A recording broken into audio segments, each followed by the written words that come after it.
Family, friends and foes. Activate. Yeah. It's Quas Eastside.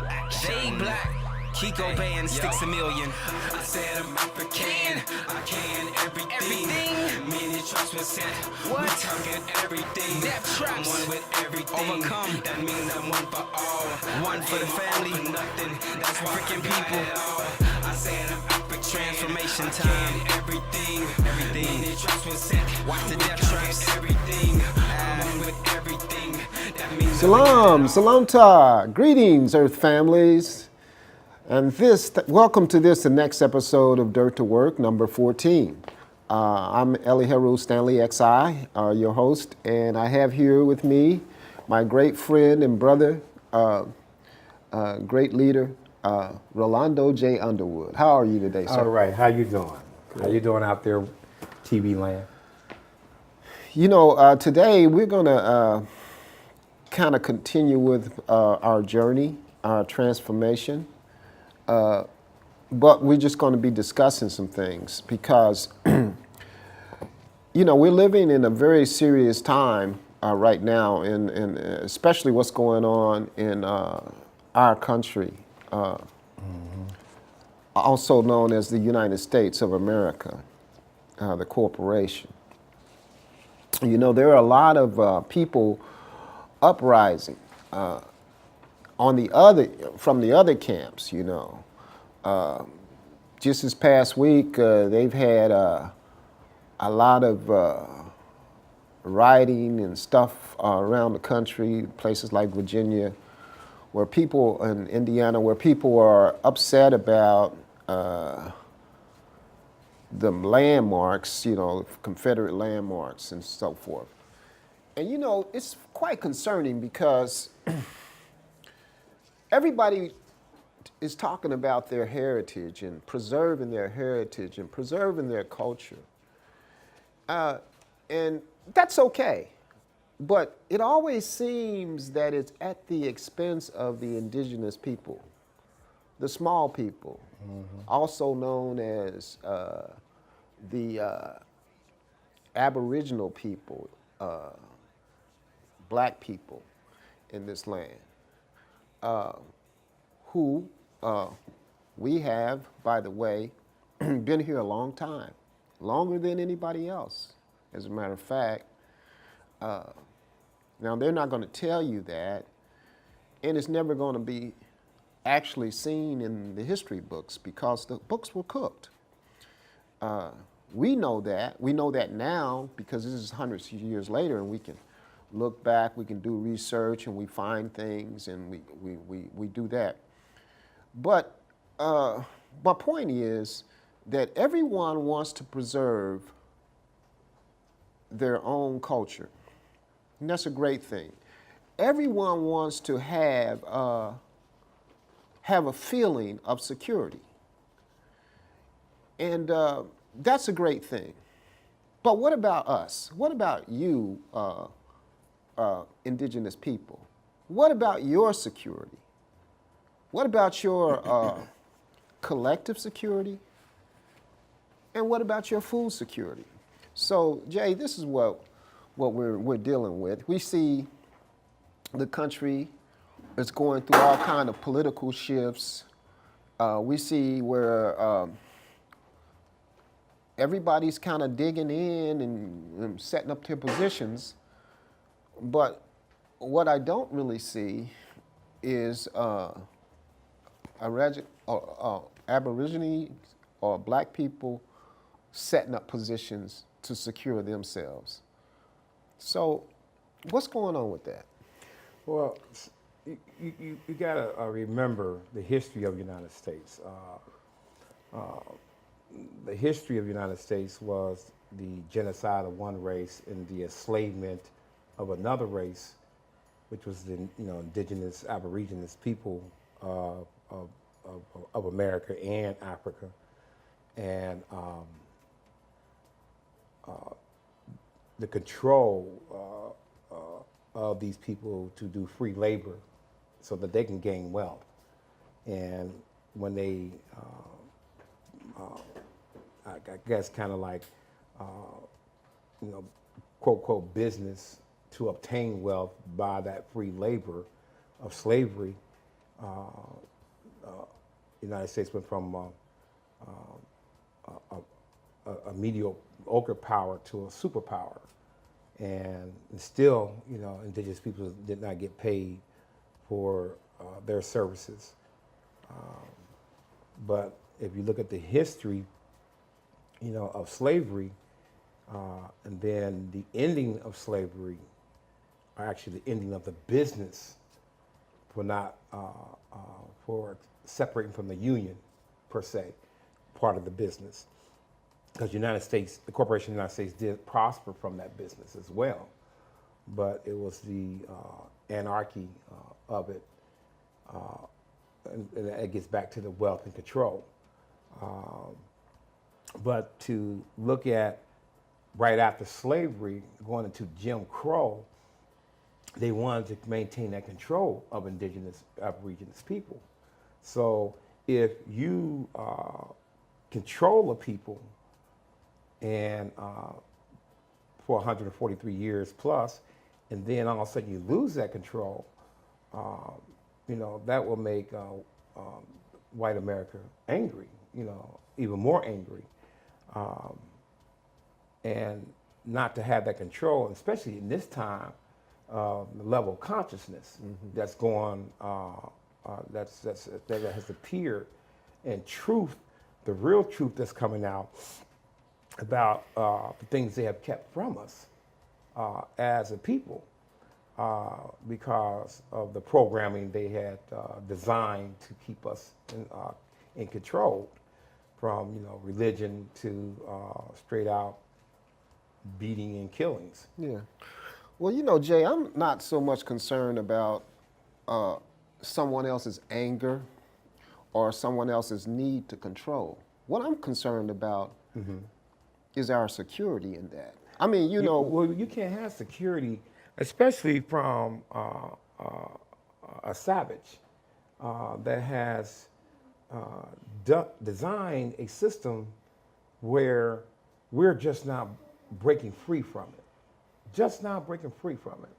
And it's because Are we breaking free from it, though? I believe we're breaking free because of the level of consciousness that has risen. But you got to do more than just raise your conscious level. I feel that we have to develop our own political platforms and address the main issues that's facing us and our concerns and demands, and really form a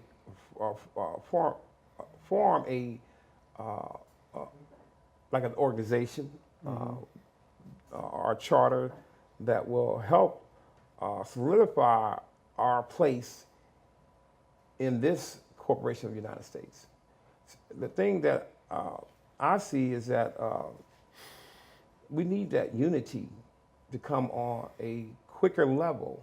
We need that organization to come on a quicker level to give us that security that we're facing opposition from these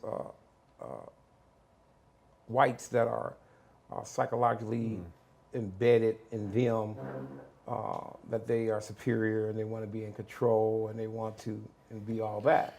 Yeah, well, I mean, again, you can't control someone else's way they think or what they believe in. Yeah, The only true. thing, That's true. let me finish though. Let me finish this.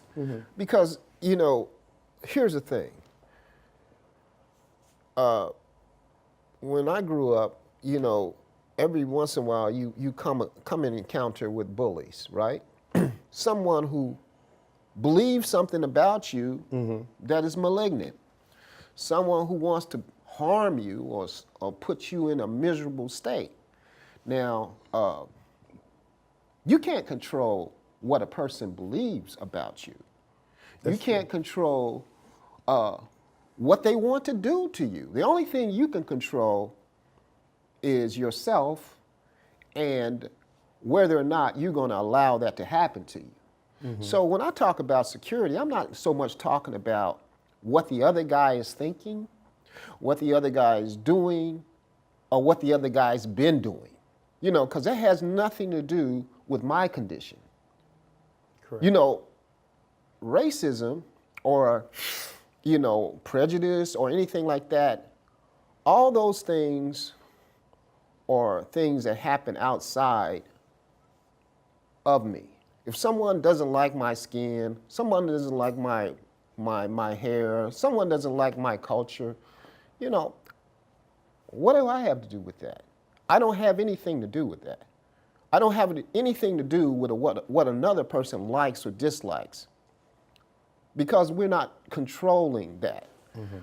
Only thing I can do, if that person decides, well, I don't like this person so much that I'm gonna go over here and punch him in the face.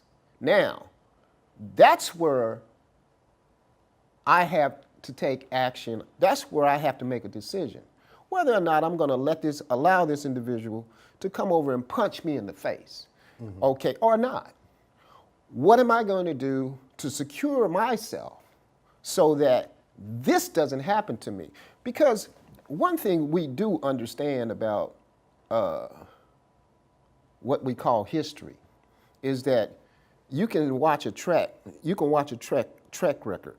If individuals or groups of individuals or clans of individuals or whatever, if they have a track record of doing certain things to certain people, then that's predictable. You can predict, well, this kind of, like the people who are rioting now, these are young people. These are not old people. These are young people. So this is a culture that's been acculturated, and they're passing this culture on to younger and younger people.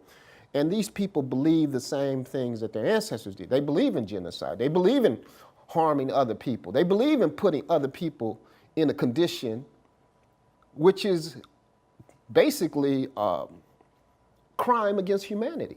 But you can't control what a person believes, no more than you can control someone who wants to climb into your room or into your window and rob you or try to rape your women and children. You can't control that. What you can control is you can stop them. You can secure yourself, or you can make it so that doesn't happen to you or your people. Yes, I agree with that. But you got to remember, racism is still alive in America. So what? And I mean, you can't when you have make a person not be a racist. In other words, what I'm saying is that because of the embedment of this hatred of indigenous people, we have to. I mean, we got to recognize that is real. In order for change to come, change comes from. We really, how to say, since racism is not going to change, and we can't change their mindset of hating, of whites hating indigenous people, but we have to change ourselves to want better, to do better, to be better, to organize better, to unify, to set up our own security to protect each other as well as ourselves. Until we really break away from that design conditioning program, and that's going to take a lot for indigenous people, because no matter how much you speak change, people don't want to change because they're so conditioned. Well, we're not talking about changing anybody. And let me say this, just for points of clarification. I don't want to do nothing with a broad brush. You know, I heard you say it's about whites hating people. Now, first of all, let me make this point of clarification. The whole idea of white and whiteness has to do with a political situation that was created to divide people. Okay, so the whole white supremacy and the racism and all that stuff, as far as I'm concerned, is an invention to oppress people. So, but I'm also going to say, I'm not going to paint with a broad brush and say, because I know a lot of people identify themselves as white, and you know, that's your choice. You can do that. But I'm not going to say that you hate all people who identify themselves as white or racist or anything like that. Although white in and of itself, the whole construct of it is a racist construct to begin with. But when it comes to this whole thing of trying to go out, see, I read in the scriptures that the power is within you. The power is within you. So when anytime you going out and projecting your influence and going out and saying, well, something is happening over there, something that's happening over there, well, you're actually pushing your energy and your power away from yourself and putting it in places that it can be of no good to you. So this is whole thing with me in terms of what I'm thinking about in terms of how do we arrive at security. Security is something that happens within you. It doesn't happen outside of you. My security is not based upon worrying about what people on the other side of the fence are doing or thinking. My security needs to be based upon what am I doing just in case these people on the other side of the fence want to climb over the fence and do some harm to me. So I need to prepare the inside versus the outside, what people do. Because I also know this, that people will change their mind about attacking you if they know that they're going to be hurt as a result of attacking you. Okay, so that, you say you can't change racism. I believe you can. You can change anything once people know the consequences of something if it's not good. The only reason why, when people bully, when I used to get bullied at times when I was younger, and as long as I accepted that condition, accepted and lived in fear and all this and cringed and humankind can be very ruthless and mean-spirited, especially when they're young. Like these cultures, this European culture is a fairly young culture in terms of age, in terms of world. People can be very, very cruel to other people, until they realize that there's a consequence to their cruelty. People who will steal, they will rob, they will do all that until they get caught. Then they start realizing the gravity of their decision. So my point is this, Jay, what can we do to secure ourselves so that whatever they're doing, whatever they're thinking, whatever they have intentions to do, there are consequences to it, and that we are secure from them, from those who would do that. Well, I keep going back to organization. We have to form our own military. Well, listen, the whole thing is within ourselves. What happens with our people, I've noticed, is that we are so caught up emotionally with, pain can change the game. It's like sometimes you can be on track to do something and then something happens, you get hurt. And all you're thinking about is the pain.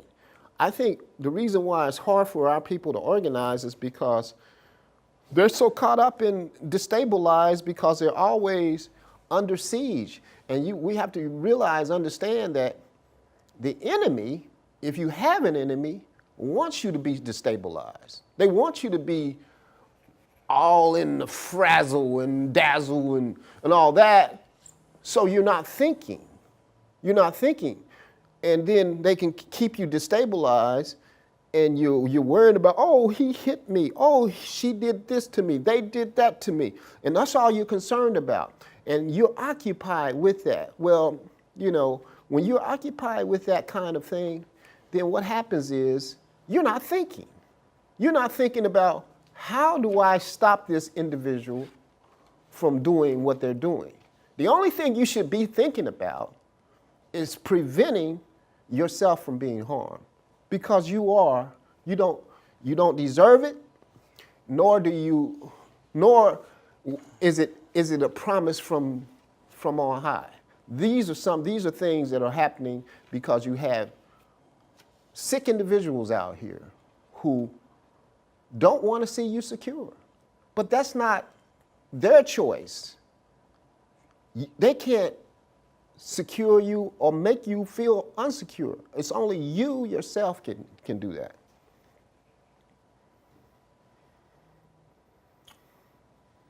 You got something? Okay. I don't know. I kind of got lost because I was thinking. I was thinking on the lines of I'm still with change. I'm still with collective. We collectively have to organize ourselves to defend ourselves, and the only way I know how to do it is set up my own military security within ourselves. Yeah. And we can't deal with what's the word? We can't change hatred. No, you can't. You can't change that. You can't. And when I know you can't change something, then it's time for us to move on and do what we have to do to, I just say, if you can clearly see something that's unchangeable, then the next step will be to develop our own outside that box so that we can move forward as a collective group. And once we do something like that as a collective group, then we got to put solutions or measures in place to build that foundation. And once you put solutions in as a collective group, then that's when you start seeing good things come out of the change that we want, such as like a charter, such as unifying ourselves all over the country in our own chapters, and make it positive, so that we can show not only ourselves but those who hate us, we can still move on and do the things that we need to do to make this happen. We have to move on, because when you're in a bad relationship, sometimes that's the only thing that you can do is move on. Because in most cases, bad relationships don't get any better. Most time, the individuals who are the source of that pain, the source of that discomfort, destabilizing, disruptive, they're going to be that. They're going to be disruptive. They're going to be destabilized, and they're going to be uncomfortable. So sometimes you just have to move on, like you said, Jay. And you have to move on, but you also have to move on in a way that you make sure that individuals or those kinds of individuals don't have that kind of influence over you anymore. And you have to put things in place that will do. And abusive, there's levels in abusive. Then you got the abusive person that can say, okay, go on. And then you got that other abusive person, no, I'm not going to let you go. And then that's the savage and beastly person. Well, I'm trying to force it on you, But when you get that kind of person, then you got to say, hey, we got to fight. Because guess what? I'm not going down like that. And when you fight that abusive person don't want to let you go, that's when the Sabbath come out and the beastly part of that person come out, and you have to meet it with force. And when you meet that with force, it's going to be either the correct force, the subdue, or the other force, which is take out. Yeah. And we know we shall win because we are confident of the victory of good over evil. You're right. You have to be willing to stop abuse. You have to be willing to do that. But it also goes back when you said earlier about the young. And, you know, they'd be the first one to quote say, well, we wasn't part of that slavery, but yet you're part of the abuse. And that's the embedment of thinking they superior or want to stay in control. Nobody wants to lose their position. Right. I mean, let's be real. Well, yeah. I mean, the corporations have created this world that has created ideals. You know, on one side you have white superiority. On the other side you have black inferiority. You have people in the black community who believe, like the other people, that black people are inferior and that we need to be suffering all the time. We need to be hungry. We need to be homeless, jobless, all these kinds of things.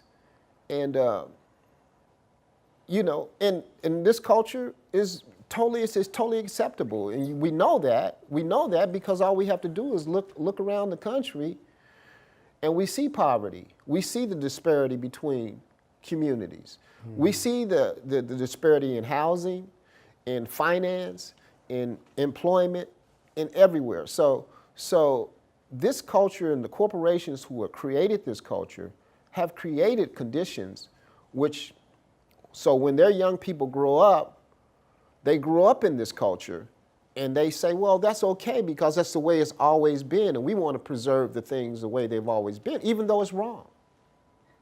It was wrong then and it's wrong now and it will never be right. Right. You know, and it's not going to be right because they or the people who created that culture make it right. They're not going to make it right because they can't. It's not in them to make it right. Who has to make it right for you is you, because you're the one who feels it. He who feels it knows it. If you feel the pain, nobody feels your pain. Nobody feels your hurt. You know, you have to be willing to feel your own hurt and to make resolution for that.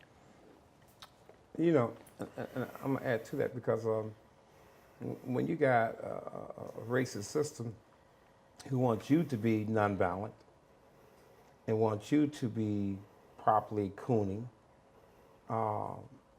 they feel that it's necessarily a necessary